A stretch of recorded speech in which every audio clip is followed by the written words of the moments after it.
Today's topic is classification of fish. Myself, Dr. Sabia Khan, Associate Professor, Samrat Prathiraj Chauhan, Government College, Ajmer. So, students, today I am going to explain you the classification of the fishes. As scientists, they group fishes into three main types. They are divided into three groups. The fishes in which jaws are present, they are called as gnathostomes. The fishes in which jaws are absent or jawless fishes, they are called agnathostomes.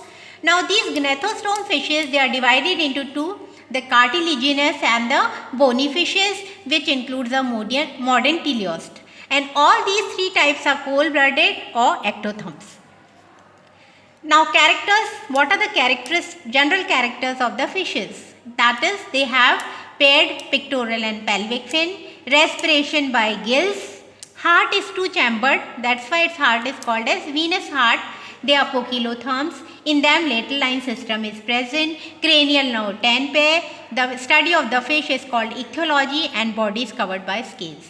Now coming to placoderms, they are the armored fishes and they are the extinct group of fishes, but they possess the jaws. In this, there are two orders, that is the arthroderiforms and the antiarchiforms, but they are extinct.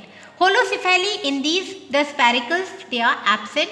They have single gill opening. Body is covered by a covering called operculum. Isocecal tail means all the tail fins, they are rising from the same point, single nasal opening. Example, Chimera.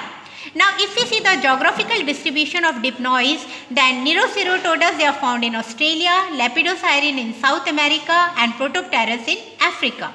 What are the general characters of dipnoids? They have gills or lungs. In which period they evolved? They evolved in the Devonian period. They have short jaws, crushing plate from the teeth, internal nares, reduced exo and endoskeleton. They have diaphosuckle tail, means the two lobes of the tails, they are unequal. They have air bladder, so called lungs. They are one or two. Chondrichthyes, they are the cartilaginous fishes. In this we include the elasmobranchs. Operculum or gill covering, it is absent. Endoskeleton of cartilage, heterosuckle tail, unequal tail. Pelvic fins with claspers, skin with placoid scales, mouth is ventral. In them, cones are absent and ampulla of Lorenzi, it is present. Cloaca is also present in cartilaginous fishes. Example, we can see Scalodon. Now, Osteichthyes, they are the modern fishes, bony fishes. In this, we include the teleost. The gills, they are four pairs. Operculum, gill covering. Gill is covered by a covering called operculum. It is present. Homosuckle tail or diaphosuckle tail or protosuckle tail, means either of these three may be present. The position of the mouth is terminal. Cloaca is absent. In them, swim bladder is present. The scales are the cycloid or the ctenoid scales and the cones are present.